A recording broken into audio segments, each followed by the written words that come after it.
Aduun galgalaa'eera hunduu goolabamuu fi wanti barreeffame samiin kurraafame urjoonni gadarcha'uu fi fiingeen afuufame dammaqaan rafiinaa masiin keenya mul'achuu fi hin abdachiifame qamadii fingirdaadhi gargar bahuu fi amma gingilfame.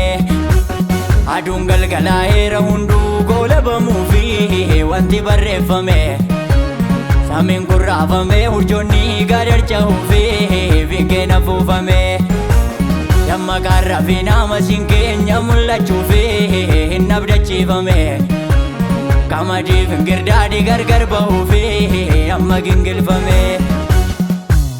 Malaakanni dhumaa fiingeen afuufame uumamni lafarraa iddoo godhachuufi olaan kakuu haaraa abiddaan marfame warra qulqullootaa dhufee fudhachuufi akka warra kataa walitti maaramte dacheen kun ciccittee iddoo dhaabaduufi qajeelonni warri Yesuusi bulanii duumessa yaabanii mirga galuufi haga gammadanii cidha hoolichaatti warri waamamanii qulqulluu jedhanii maanguddoota wajjin warri faarfatanii taappellaa ulfinaa mallattoo moo'ichaa addatti baatanii ameen hossaa'inaa ka Yesuus jedhanii sagaduu madii uffatanii haga gammadanii cidha hoolichaatti warri waamamanii qulqulluu jedhanii maanguddoota wajjin warri faarfatanii taappellaa ulfinaa mallattoo moo'ichaa addatti baatanii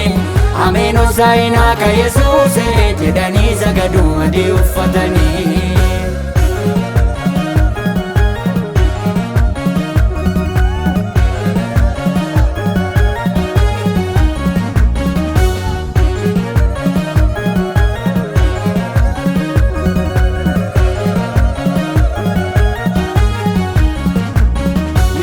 Galabaan gargar ba'uun ooluumi afarsaan gaafa ol fuudhame akkarraan sehinaa hunduuddootti galaa hin taa'u wal keessa duubame durboonni shananii warri abshaalonni suni dhirsicha misirroo simuudhaaf ba'anii cuunficha heejarsaaf ibsaa baadhataniitu abdiidhaan eeggatu obsumaan ta'anii gaafa inni mul'atu warri qophaa'anii dhirsicha misirroo ulfinaan simatu warri fakkeessuudhaan fayyaa gowwoomanii galmichaan galanii abiddaan gubatu kottaa hin gammannaa guyyaan kabajamu gaa'ila hoolichaa gaheera nu tayyaanomneera abdii guddaa qabna gonfoon calaqqisoo nuhiif qophaa'eera kottaa hin gammannaa guyyaan kabajamu gaa'ila hoolichaa gaheera nu tayyaanomneera abdii guddaa qabna gonfoon calaqqisoo nuhiif qophaa'eera.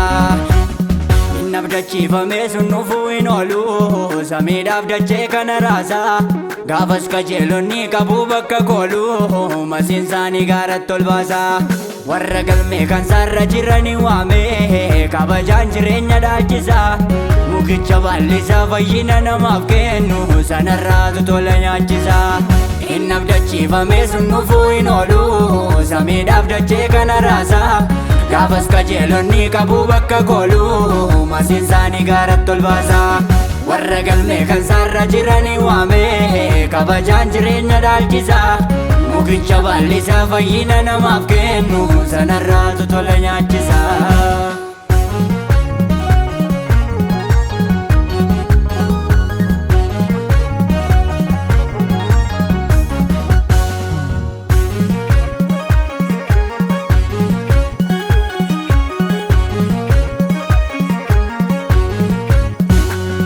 Akkattuun nuftutti dhufaatiinsaa irra finaa dammaqaa lakki ibsaan keessaniif muddiin keessan jabaate haa dhaabbatu ammaa dhumaatti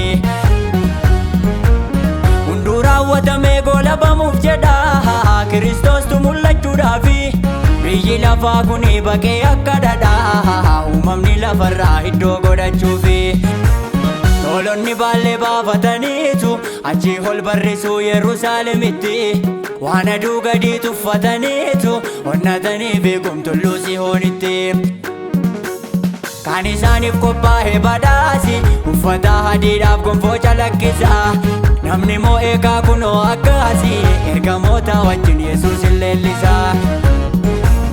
Hoolonni baallee baafataniitu achi ol barrisuu Yerusaalemitti waan aduu gadi tuffataniitu onnatanii fi kumtulluu Siyoonitti.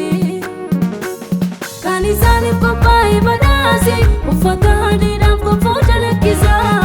Namni moo'ee kunoo akkasii ergamoota wajjin Yesuus hin leellisaa. Hoolonni baallee baafataniitu achi wal barrisuu Yerusaalemitti waan aduu gadi tuffataniitu onnatanii fi kumtulluu Siyoonitti. Kan isaaniif qophaa'e badhaasi uffata adiidhaaf gonfoo jalakkisaa. Namni moo'ee kunoo akkasii ergamoota wajjin Yesuus hin leellisaa.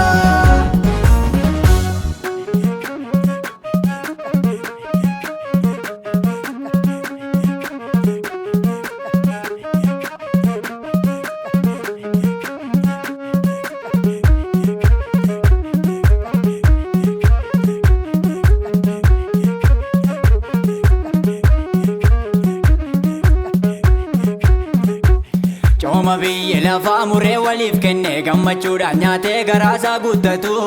Naaf hirmiidha yoomuu silaan hin bii jedhee kan kootiif kan isaanii waluun ilaallatu. Wanti aduu gadi ho'ee yoo bulluqee akka fixeensaatii aduudhaan dhabama. Gaafa samiif dacheen abiddaan machaa'u alaabaan jireenyaa kan koomol kaabama. Cooma biyyi hormaa muree waliif kennee gammachuudhaan nyaatee garaasaa guuttatu. Naaf hirmiidha yoomuu silaan hin bii jedhee kan kootiif kan isaanii waluun ilaallatu. Wanti aduu gadi ho'ee yoo bulluqee akka fixeensaatii aduudhaan dhabama. Gaafa addunyaa kuni abiddaan machaa'u waan keessaa muutadheen samiitti ol butama. Mallattoo hoolichaa addatti baadhadheeni uffata adii calaqqisaa uffadheeni. Yerusaalemiin keessaan Yesuusin faarfadhaa qulqulluu koo jedheeni. Maannicha dhokataa sanarraa sooradheeni gonfocha ulfinaa mataatti gonfadheeni. Yerusaalemiin keessaan Yesuusin faarfadhaa qulqulluu koo jedheeni. Mallattoo hoolichaa addatti baadhadheeni uffata adii calaqqisaa uffadheeni. Yerusaalemiin keessaan Yesuusin faarfadhaa qulqulluu koo jedheeni. Maannicha dhokataa sanarraa sooradheeni